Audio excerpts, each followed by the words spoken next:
hustisya at pag-asa laban. Okay, laban Laila, ating ibalik ang hustisya at pag-asa sa bansang ito. Wala pong iba makakapagbalik niyan kung di mayo pong iba kung di si Senator Laila de Lima, ang tanging pag-asa para maibalik ang hustisya at pag-asa dito sa Pilipinas. Ayan, totoo ba ito?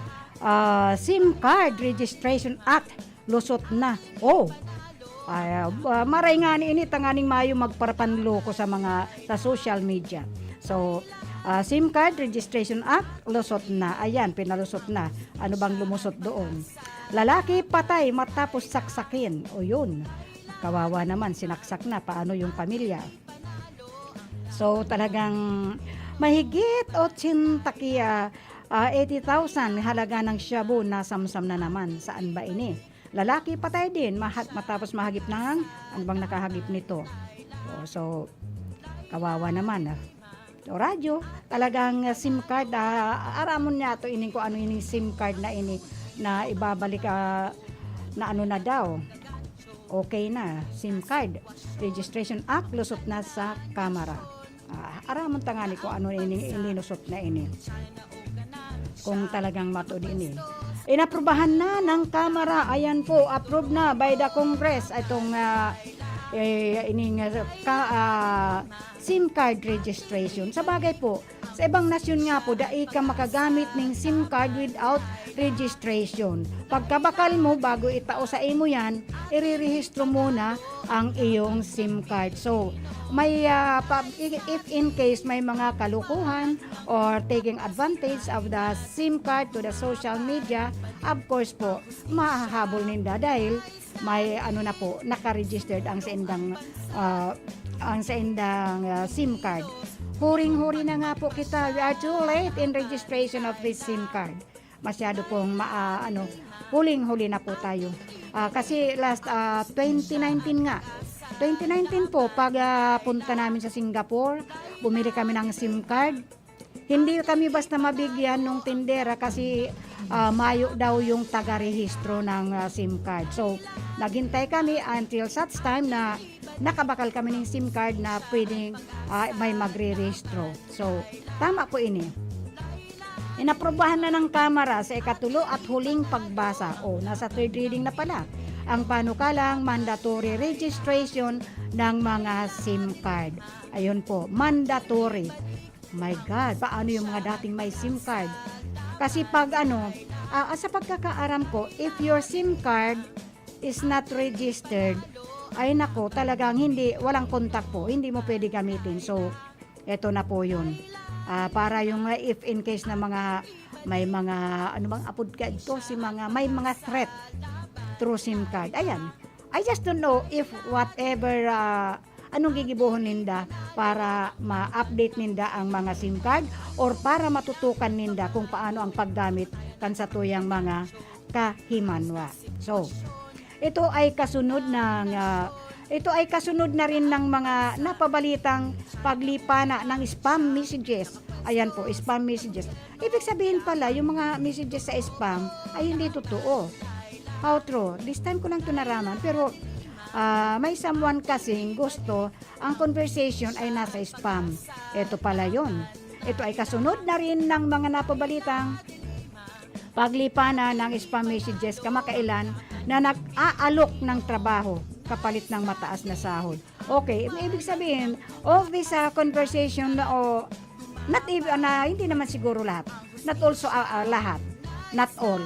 Pero, mostly siguro, naglipa na ini sa spam messages. So, ito nga sinasabi, kamakailan na nag-aalok ng trabaho kapalit ng mataas na sahod na ayon sa National Privacy Commission ay mula sa global o international syndicate. Medyo na-experience mo na ba ito, Marlene Alvar Orbon, who is watching right now? Sabi niya, hello mate, I love you. Love you too. Na-encounter mo na ba ito mate na i-rehistro na ining for every SIM card? Kasi sabi ko nga ni Kasubago, I experienced this already in Singapore na simpre pag abot may duman, ang instruction sa amin, pag abot duman, bumakal ng SIM card.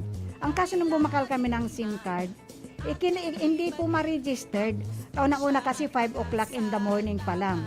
Yung nagbabantay doon sa tindahan where we buy the SIM card, hindi raw siya marunong mag-registered ng SIM card. So, we waited for how many hours para lang makakuha kami ng SIM card na ma-registered. Kasi sa kanila, you cannot use the SIM card if it is not registered. So, sana, good for us here. Kasi dito sa Pilipinas, ang daming mga kailigalan. At hindi lang dito sa atin. O ito na nga, sinasabi na nga dito na mostly, naglipa na ang mga fake messages. Lalo yung mga nag-aalok ng trabaho, pagkatapos magdi-deposit ka a certain account, a certain amount, ayan, naglipa na pala sa spam messages. So, it's better na naisipan ninikan sa tuya mga nasa gobyerno na i-registered, mag-registered nitong mga SIM card. So, how about those mga ginagamit ng SIM card? It is good for those who are not yet, yung hindi pa nabibili o hindi pa nagagamit. Siguro it is the number 1 na ano doon. So, sa kanilang plenary session ngayong hapon, okay, ngayon lang to. Kasi nilabas ito, ilang minuto pa lang. At least this was nirelease nilang balitang ito kaninang alas 3:50 ngayong hapon. So, mainit-init pa po. Napakainit pa nitong balitang ito. So, sa kanilang plenary session ngayong hapon, 181 na mga kongresista ang bumoto ng pabor sa House Bill 5793. Sino kayang principal author nito registration of SIM card na ini? Pabor sa House Bill. This is House Bill 5793 o ang SIM Card Registration Act. Nakapag-register na ba ito? O ang SIM Card Registration Act habang 6 na mga mambabatas naman ang tumutol dito. Ay! Of course, ang sa dami nila, 181 na kongresista ang bumoto. But, what does it mean na may 6? May 6 na mambabatas. There is 6 congressman na kumontra po. Naman ang nakumontra dito. Pero, outnumber po talaga. Just imagine, 181 is the one who voted yes for the registration of this card. House Bill 5793. So, yung 6 na ito, bakit hindi bumoto? What does it mean? Siguro ito yung may mga Marilyn Alvar Orbon. What do you think is the reason behind why these 6 congressmen did not vote for the registration of SIM card? I just don't know. Siguro igwain yung mga mysterious o mga any business siguro. Ako joke lang ito ha. Ay bakit nga ba? Bakit nga ba hindi sila hindi sila bumoto? What is the reason? Why? Of all those 181, only 6 ang tumutol? Bakit kaya? Ito siguro yung mga mahilig mangapit bahay. Hindi kaya? Marilyn Alvar Orbon? Hindi kaya ito yung mga mahilig mangapit bahay? O maglipat bahay? Ano kaya sa palagay mo, Sir James Oco? Bakit ining 6 na kongresista hindi pumirma doon sa House Bill na yun na i-registered ang mga SIM card? Nakasaad sa naturang panukala na sa pamamagitan ng mandatory, this is pala a mandatory registration ng mga SIM cards ay may iwasan ang anumang krimen o modus na gumagamit ng mga mobile phones na may postpaid o prepaid SIM card. Yan. Very good. Nice decision. I salute you mga congressman. 181 congressman who vote for this act na registration of SIM card. But anyway, how about those 6? Sabi ko nga, baka ito yung may mga ewan ko. Mostly may mga, itong sinasabi nila, mandatory registration ng mga SIM cards ay maiwasan ang anumang krimen, modus na gumagamit ng mga mobile phones na may postpaid o prepaid SIM cards. Ayun po, napakaliwanag nito. ito yung nakasaad. It is a mandatory talaga para maiwasan ng krimen. Lalo ngayon na election time. Pero kailan ba ito? Kailan ba itong mandato na ito will start? Dapat asap ito. Kasi this is a very important na ginawa ng ating mga mambabatas. Itong card registration act na ini. Very timely po ang pagkaka-approve ninyo this coming election. Kasi itong election na to, sinasabi nga ng iba na mukhang madugo. Madugo daw ining election na inita. Malayo pa nga yung election, hindi pa nga nagpa-filing ng mga kandidacy ng kanilang COC, marami nang namatay po. There are several na nagbuwis na agad ng buhay. So, makakatulong din ito sa pagtuntun. Ayun. Nice. Before I forget, happy birthday kay Sir Eddie Garcia, who is celebrating his birthday today. Kuya Ed, happy birthday. I wish you all the best and of course good health. Medyo ang makarating sa bahay for my midnight snack this evening po. So, and of course all those who are celebrating their birthday today, happy birthday to all of you. And of course, I wish you all the best. Hinay-hinay lang po tayo. Just imagine yung mga bisita ninyo, if you have a big event of your birthday, sana po you have to observe the health protocol, especially the using of face mask. Sabi ko nga, habang kumakain, pagsubo, ibalik ang face mask. Pwede ba yun, Marlene Alvar Orbon? O kung magiinuman naman, maintain. Dapat po manaka-face mask. Ang gibunin do, para hindi para lagyan po ng butas yung face mask. And then, mag-straw na lang kayo doon sa whatever you are drinking. Whether it is a soft drinks or it is a liquor, bahala na po kayo. Lagyan ng butas yung yung face mask, SIM card na tuloy. So, para mairehistro ang SIM card, kailangan ng user na makapagpakita ng isang valid ID na may litrato nito. Ayan po, may requirements pa yan pala. Yes, of course. Dahil baka mamaya mo nun, yung ID ko ay yung SIM card ko iparehistro ko sa kay Jimmy Guanzon. Yun pala, may mga illegals ako. O pag nakarehistro sa pangalan ni Sir Jimmy Guanzon, of course, whatever usage na ginamitan niya doon ng mga kailigalan, hindi akong hahabulin kung di yung nakapangalan doon sa SIM card. Kaya, number 1 pa lang ang requirements para maiparehistro ang inyong SIM card. Of course, there is a ID to the users na magpapakita ng dapat yung may retrato. Yan, tama po yun. Yan, sa tuya po pala makakaibanan niya, nakakaibanan sa technical side. Andyan po si Sir James Toriano Oco, and of course, andyan sa information si Jimmy Guanzon. At nandyan pa ang ating chief sa technical, si Engineer Abby Lindon Toralyong. And of course, yan pa po dyan, ang satuyang apa, na magayon-gayono na apa, si Ma'am Kyla Ray Legacion. Ayan po, sayang ng 1,000. Sana inabot mo agad sa akin, Ma'am Kay. Pambili ng pag-harap-harapan mamaya.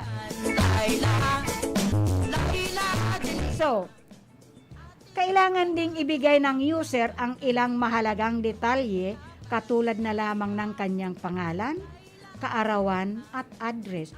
Of course, yes. Kapag nag-require kayo ng to show a valid ID, of course, ang valid ID, there is always a name. Lagi may pangalan yan, birthday and address. And of course nga, minsan there is still nagkaigwayan ng, hanggang kailan yan. Kailangan talaga yun. Thank you for us sa mga congressman natin, congresswoman na nag-approve kaining ng Senado po ng House Bill na ini. House Bill 5793 o ang SIM Card Registration Act. Yun na po yun. sitwasyon. Ay, thank you po, Sir Jimmy Guanzon. Sana na I am very thankful sa ating mga PSG natin digdi sa digdi sa istasyon dahil every time na magpo-program kasi ako, lalo 1 hour po ang daan tataram ko, hindi po kinakaya ng aking lalamunan. So, I have to drink hot water po. Hot water lagi ang kaipuhan ko. ating ipanalo ang laban ng Pilipinas.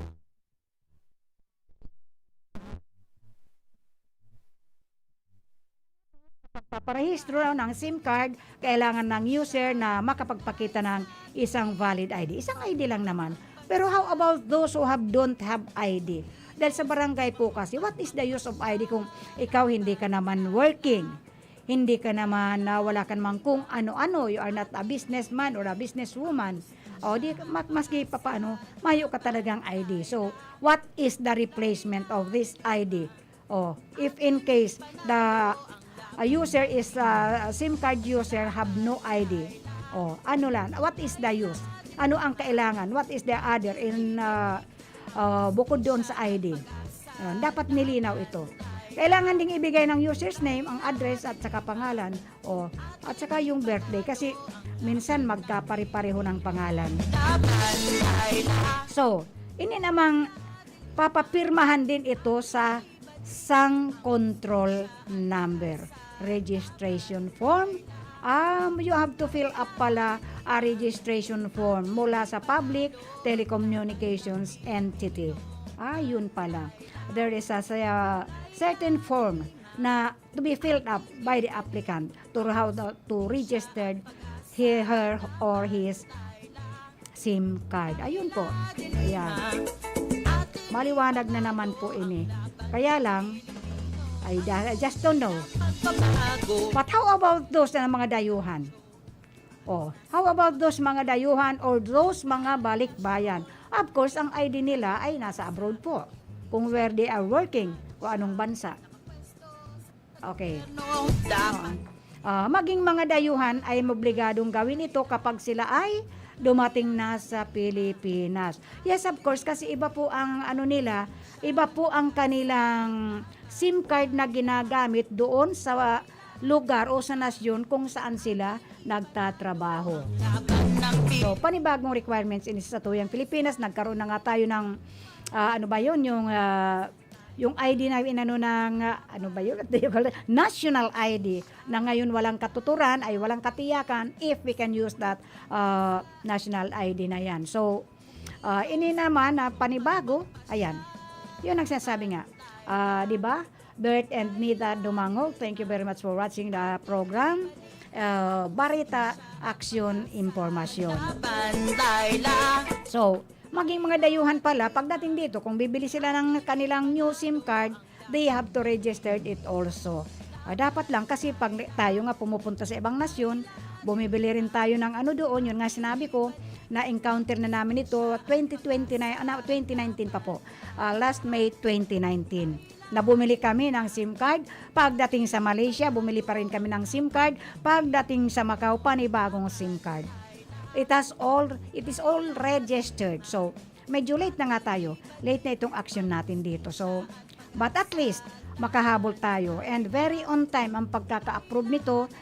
Very much on time po sa this coming election, May 2022. Laila de Lima, ating ibalik ang hustisya at pag-asa laban. Laila de Lima, ating ipanalo ang laban ng Pilipinas. Ang tunay na pagbabago na sitwasyon.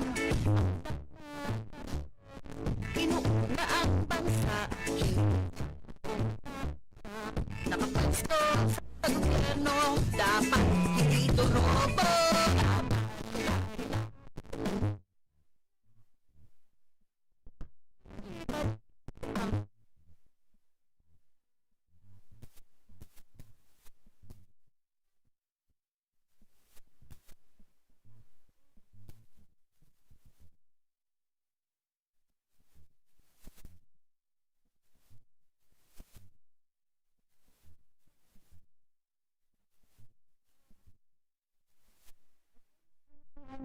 you, Sir James.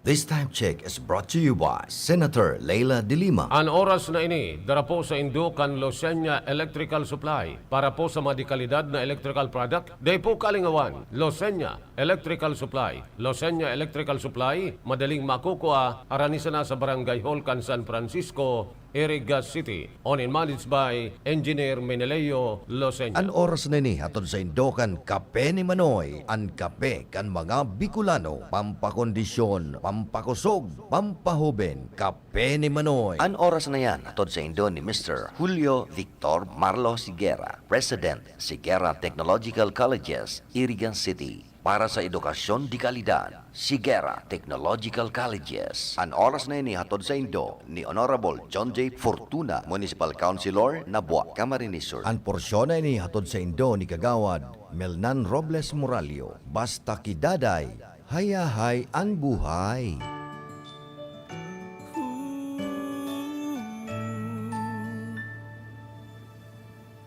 Namamasko, suot ang masko, nakasanitize na ang kamay. I-minimize ang usapan, maaliwalas ang pagdarausan ng handaan. Kahit tayo lang, tuloy ang saya makikita sa mga mata. Salamat sa pag-iingat, ang lahat magpabakuna na. Oh, oh. Ligtas Christmas sa Healthy Pilipinas. Stay safe to the max para sa Healthy Pilipinas. Gawin ang diwa ng pagdiriwang, biyaya sa bawat nilalang para sa Healthy Pilipinas. Bakunado man, bawal gumamit ng torotot. Mas malakas ang pananabik sa isa't isa, ngunit walang magpapaputok. Ligtas Christmas sa Healthy Pilipinas. Stay safe to the max para sa Healthy Pilipinas. Damhin ang diwa ng pagdiriwang, biyaya sa bawat nilalang para sa Healthy Pilipinas. Stay safe to the max para sa Healthy Pilipinas.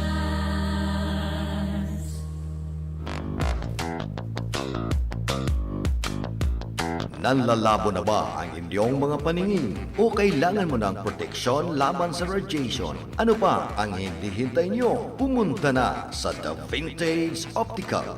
Ang optical para sa lahat. Visit us at the ground floor, Gaisano Capital, Barangay San Roque, Irigan City. We offer free computerized eye examination.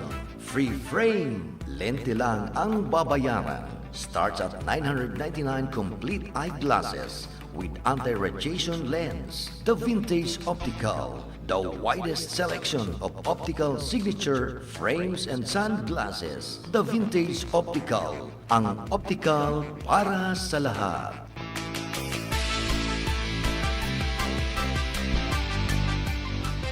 Ako po si Jennifer A. de la Peña, BSED English sa Liceo D. Masbate, taga Barangay Malinta, Masbate City. Salamat po Congressman Elsalde Esco kag Congressman Alfredo A. Garbin Jr. sa bulig paagi sa educational assistance sa pariho ko na igwasing pangarap ag ambisyon sa buhay na makaeskwela. Maging isad na teacher para makabulig sa komunidad kag sa akon pamilya. Salamat, ako Bicol Party List. Ako Bicol Party List. Katabang na, kasurug pa.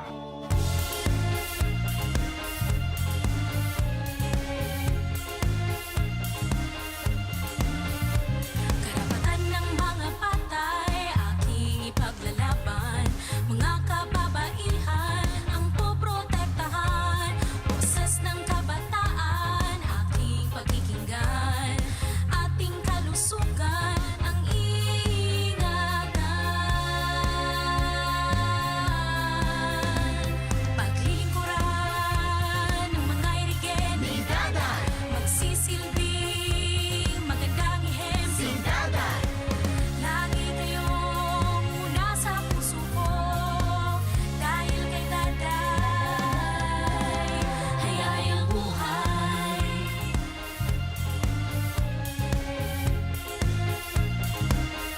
isa po sa mga natulungan ng Kidney Care. Ma'am, pangalan po natin at taga saan po tayo? Ako si Winnie Di Mayuga. Ako ay 58 years old. Ako talaga ay napakahilig sa maalat. Lahat ng kinakain ko, gusto ko talaga maalat. Ay ako'y nakaramdam ng kakaibang pakiramdam, kaya ako'y nagpa-check up sa doktor. Ay nagpa-request sa laboratory ng creatinine ko, pa-check upan ko daw. Ay naku po, pagkataas, above normal Ngayon, ako muna yung nag-pray kay Lord. Ay itong si Lord, napakabuti. Nagpadala siya ng tao sa akin na nag-aalok nitong Kidney Care. Ay agad-agad ay aking sinubukan ito. Ngayon, nung maka isang buwan, ay napakagaling ng Kidney Care na ay normal na ang aking creatinine Salamat din sa Kidney Care. Ang Kidney Care ay mabibili sa Mercury Drugstore at mga suking butika. Nanlalabo na ba ang inyong mga paningin? O kailangan mo ng proteksyon laban sa radiation? Ano pa ang hindi hintay nyo? Pumunta na sa The Vintage Optical. Ang optical para sa lahat. Visit us at the ground floor, Gaisano Capital, Barangay San Roque, Iriga City. We offer free computerized eye examination. Free frame. Lente lang ang babayaran. Starts at 999 complete eyeglasses with anti-radiation lens. The Vintage Optical, the widest selection of optical signature frames and sunglasses. The Vintage Optical, ang optical para sa lahat.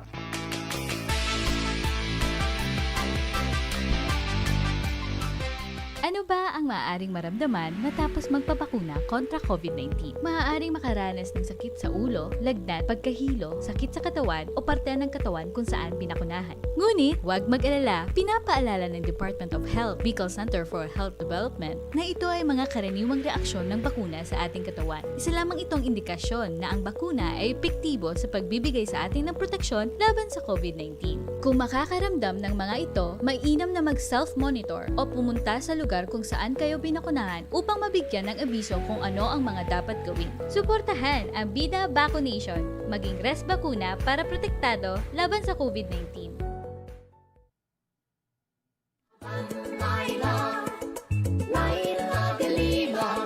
Ating ibalik ang hustisya at pag-asa. Laban Laila, Laila de Lima. Ating ipanalo ang laban ng Pilipino. Tunay na pagbabago, walang patayan at panggagancho. Maayos na sitwasyon. Laila de Lima, ating ibalik ang hustisya at pag-asa. Laban Laila, Laila de Lima, ating ipanalo ang laban ng Pilipino. Nais natin ang liwanag ng bukas. Tayo na't Laban Laila, Laila de Lima. Ating ibalik ang hustisya at pag-asa. Laban Laila, Laila de Lima. Ating ipanalo ang laban ng Pilipino. Ay talagang ipapanalo talaga natin ang laban ng Pilipino. So, we must always remember that Laila de Lima ang tanging pag-asa natin pag-abot sa hustisya. Kaya ibalik natin ang hustisya para kay Laila de Lima. So, kaunting ano lang po, kaunting ripaso sa kung sino talaga si Senator Laila de Lima. Umpisan po niya ito sa iyang mga during her elementary days. Ang primary po niya ay si Laila po, si Senator Laila Maestrado de Lima. Anak po siya. Ang nanay po siya, mayo pong iba kundi ang nagmamay-ari po ang family nila. The very first gasoline station here in Iriga City. Dahil kan panahon po, mayo pong ibang gasolinahan digdi sa Iriga City, kundi ang gasolinahan po na, dahil ko na pagbanggit ng pangalan baka masingil ako ni Ma'am Kayla. Pag-aari po yun ng kanyang grandfather na si Maestrado. Saka ang sa iyang si Mr. and Mrs. ano na nga ba yung pangalan nun? Maestrado po ang may-ari nun. The only gasoline station here in Rinconada. From Nabwa, Iriga, dan mayo pong iba, kung di si gasolinahan po na pag-aari kang grandparents ni Senator Laila de Lima. Kaya dai po pagsabihon, nasinda, mayo talaga. Dahil ini pa lang na grandparents ni Senator Laila Maestrado de Lima, ay saro na pong mayaman. Mayaman na po yan ang grandparents nila. And then, ang magturugang po yan, igwaman po yan abogado. Itong dipuntong Lazaro, ayan, I remember the name, Mr. and Mrs. Lazaro Maestrado. At yung asawa niya, ang grand lola ni Senator Laila de Lima, ay mayo pong iba kung di itong sarong mistisahin po. Estrada po. Estrada po, kaya mistisahin po yun sila. Tulad ng sinabi ko nga, mayroon na po talaga yan sila. Kasi they are the only one who owned a gasoline station here in Rinconada, as far as I know. Dahil ko na po pangbanggit, base singil ako kaini. So, igwa na po yan sinda.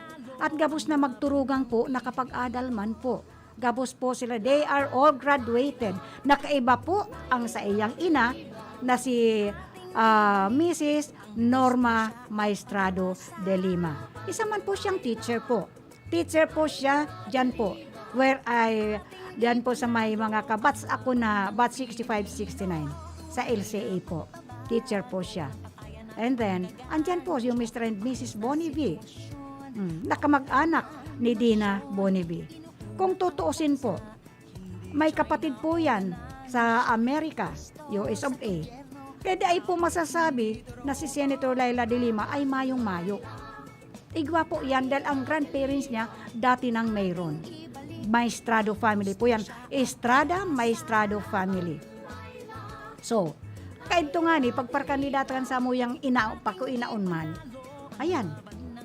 Ang tatay niya, naging abogado di Campanilla. Abogado di Campanilla po ang tatay na during I was only in elementary days ko. During my elementary days. Pero naging bukod sa abogado di Campanilla po siya, by profession, I just don't know kung siya po ang first na naging board member dito sa 5th District po. Kasi ang sakop kaadto po, parang ang nga partido kaibanan pa yan. Mayo pang 5th District yata noon. Pero he became a board member. Nag-board member po siya ng isang term lang. And then, hindi na po, si go on practicing his profession. Abogado di Campanilla po ang tatay niya. As far as I know, sikat po siya. Hindi po basta-basta abogado.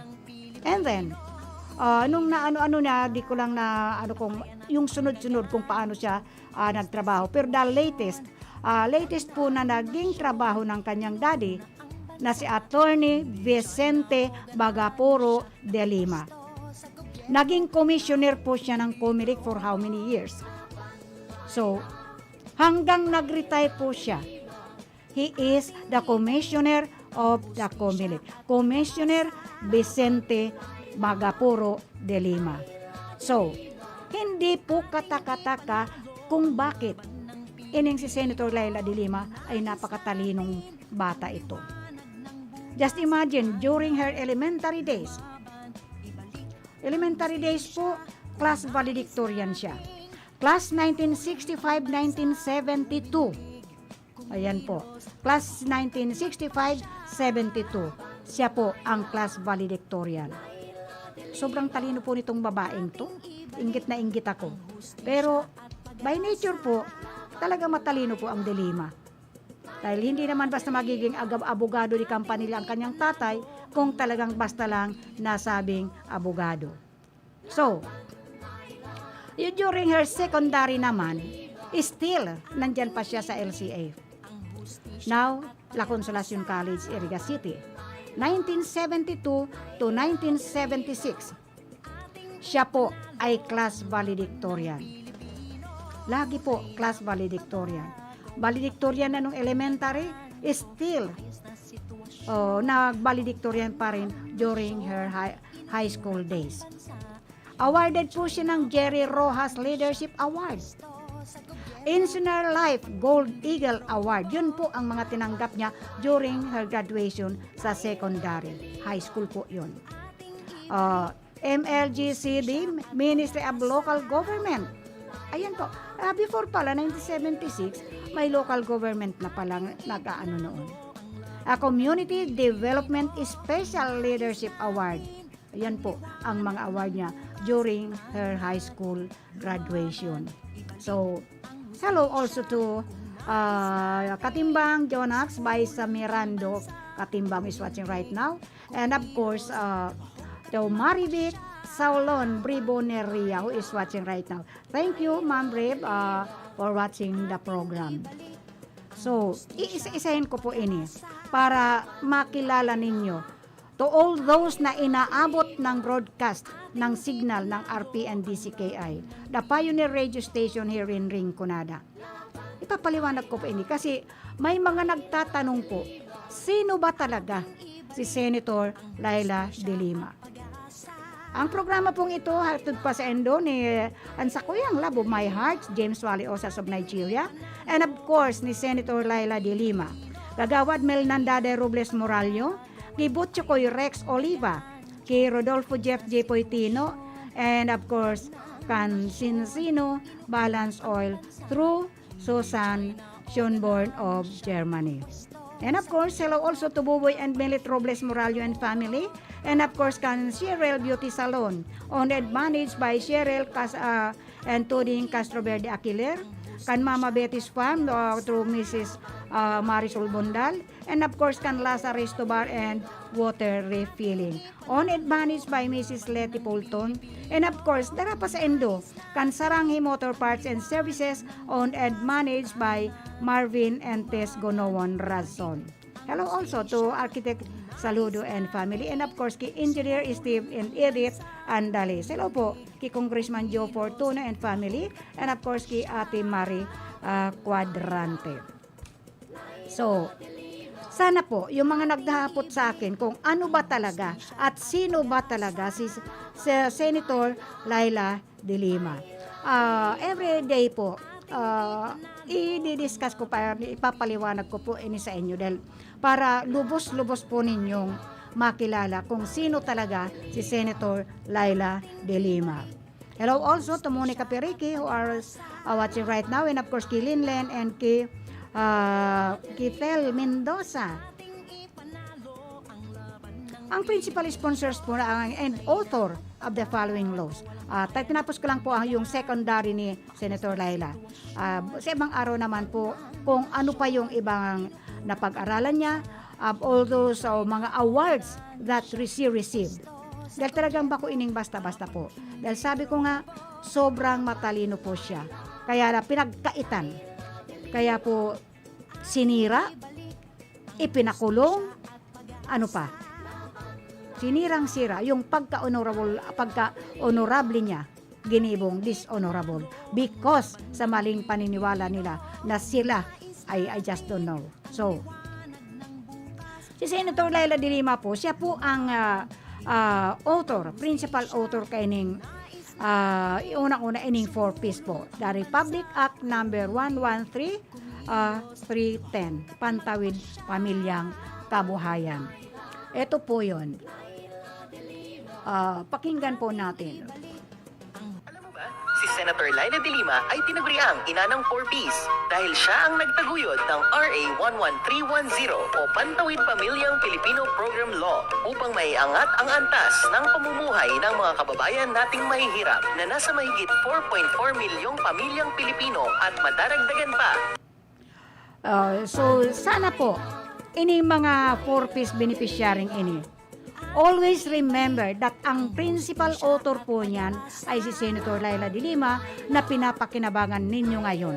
Although maliit na halaga po yan. And it is pera po ng gobyerno yun na pera din po natin. Kaya binabalik lang sa inyo ni Senator Laila De Lima. So, we must be thankful kay Senator Laila De Lima and sana ipagdasal po natin na makalaya na. Makalabas na po siya sa kanyang detention house. Sa pagkaka-detain sa kanya. Dahil wala po siyang kasalanan. All those na mga ibinintang sa kanya regarding drugs, na si is a matrix, totohanan yan. Kung maalala nga ninyo, 3 kaso na po. 3 kaso na. It is all about drug cases. 3 kaso na po ang nawala na po. Hindi po nila napatunayan because ang kaso isinampa sa kanya ay pawang gawa-gawa lamang, and all the witnesses that they used, yung pinatayo nilang mga witnesses, they are all already convicted, and gawa-gawa lang po yung ginawa nilang pag-witness against Senator Laila De Lima. So, kinanyugon pa natin po itong isang napaka-importantang ining Republic Act na naipasa ni Senator Laila De Lima, na si is the principal author. Si Senator Laila De Lima rin ang nagsulong ng RA 11350 o National Commission for Senior Citizens Act. Dagdag benepisyo at pagtuon ng pansin sa mga pangangailangan nila lolo at lola. Ilan lamang yan sa mga kapaki-pakinabang na batas na naisulong dahil kay Senator Laila De Lima. Sa mahigit 5 taon ni Senator Laila, marami na tayong nagawa. Mas marami pa tayong magagawa. Ayan po, sa almost 5 taon na po siyang nakakulong. Pero ang dami-dami, itip po ito pong Republic Act na ito na pinakamatinding nagawa niya. Although nasa kulungan po siya. Pero tulad nga ng sinabi ko, not exactly nasa kulungan, naarugan mga kulungan sa iba't ibang kulungan. He is only in a detention house. House arrest po siya. Detention house po. So, dapat po, ipagdasal po natin si Senator Laila De Lima because of all this Republic Act na naaprubahan. Sabi ko nga, although nakadetain po siya, she kept on working. Nagtatrabaho po siya. Mahigit 500 po ang kanyang Senate resolution. Bukod po dito sa mga Republic Act. Kasi po iba po ang Republic Act doon sa mga Senate resolution. Kumpara po itong mga, hindi ko po sinisiraan. I don't mean anything about it. But kung nasa labas po siya at nakaka-attender po siya ng kanyang mga sessions, siguro hindi lang po yan ang magagawa niya. But anyway, siguro kaya nagawa niya yan because nakatutok po siya, nakafocus po siya sa kanyang trabaho. There's no other thing there's no any event outside. Kaya po siguro, very timely po na nabigyan siya ng tamang panahon para makapaggawa siya ng kaining mga Senate resolutions and the Republic Act na napirmahan po. So, pakinggan pa natin itong isang to. Maraming salamat kay Senator Laila De Lima, ang nagsulong ng RA 11291 o Magna Carta of the Poor Act. Sapat na pagkain, pabahay, disenteng trabaho, maayos na edukasyon at kalusugan para sa mga kababayan nating may hirap. Laban Laila, Laila De Lima. Okay, thank you. At nakamonitor pala si Joter. Ayan, si Joter po nakamonitor. So, thank you very much, Joter, for monitoring. And, of course, kung if you have something or anything that you know about Senator Laila De Lima, ipakilista mo lang po and send it to me para i-discuss ko dito. Dahil not all those na mga kagawaan na mga kagibuhan ni Senator Laila De Lima ay medyo hindi ko rin alam lahat yun. So, if in case may alam ka, Juter, forward mo sa akin yan. So, ini pang sarong ini na pakinggan natin ulit na pinaka-importanting nagawa at ginawa ni Senator Laila para sa mga elderly, no other than the senior citizen. Si Senator Laila De Lima rin ang nagsulong ng RA 11350 o National Commission for Senior Citizens Act. Dagdag benepisyo at pagtuon ng pansin sa mga pangangailangan nila lolo at lola. Ilan lamang yan sa mga kapaki-pakinabang na batas na naisulong dahil kay Senator Laila De Lima. Sa mahigit 5 taon ni Senator Laila, marami na tayong nagawa. Mas marami pa tayong magagawa. So, yun ang sinasabi ko. Sa 5 taon, mahigit 5 taon na po, na nasa detention house ang ating senadora. Ayan po, bigla akong nalungkot. Kasi every time and then po, pinag-uusapan namin kung ano ang situation niya. Although napakalakas po niya, she's very strong and confident sa kanyang ginagawa. Andyan po. Hindi po siya naka-neck brace, hindi po siya naka-wheelchair tulad ng pinapalabas nitong mga trolls. Naka-neck brace, naka-wheelchair na po. Hindi po yan totoo. Ako po ang makakapagpatunay whatever happening to Senator Laila de Lima, tanungin lang po ninyo ako dahil kasi I have a close contact about her situation. So, sa mahigit 5 taon sa kanyang pagkakakulong, ayan po ang mga nagawa niya at marami pang gagawin. Marami po siyang gagawin. Marami pa. At sana po of all those resolutions, magawa po niyang Republic Act para enjoy tayo lahat. So, tayong mga nasa laylayan, tayo ang pag-asa ni Senator Laila de Lima. Pakinggan natin ulit itong isang to. Salamat kay Senator Laila de Lima sa pagtaguyod niya ng RA 11315 o Community-Based Monitoring Systems Act, ang sistemang tutugon sa mga pangangailangan at problema ng mga komunidad at mga barangay. Okay, ang galing. So, pakinggan nga natin dito dahil itong message na ito ni Kakamping, napaka-importante po nito. Pakinggan po natin. Kay Senator Laila de Lima, may hustisya. Si Senator Laila, ang tanging dahilan kung bakit siya nasa kulungan dahil isa siya sa pinakauna at pinakamatapang na tumindig laban sa patayan. Ipinaglalaban niya ang buhay at karapatan ng mga Pilipino. Ipagpapatuloy niya ang laban na ito sa susunod na Senado. Karangalan kong mapabilang sa hanay natin si Senator Laila. Kay Senator Laila de Lima, may hustisya. Ibalik ang hustisya. Okay, ibalik ang hostisya. Now, unti-unti na po tayo, pero basahin ko muna ito kay ibang sponsors dahil baka magtampo.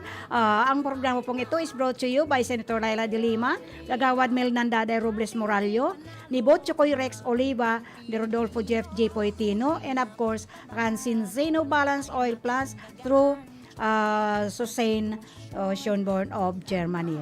Luway-luway na po tayo magpapaaram dahil oras na naman po at sana po may natutunan tayo at sana po may naipaliwanag akong maayos na inyong sa mga katanungan na itinatanong ninyo sa akin.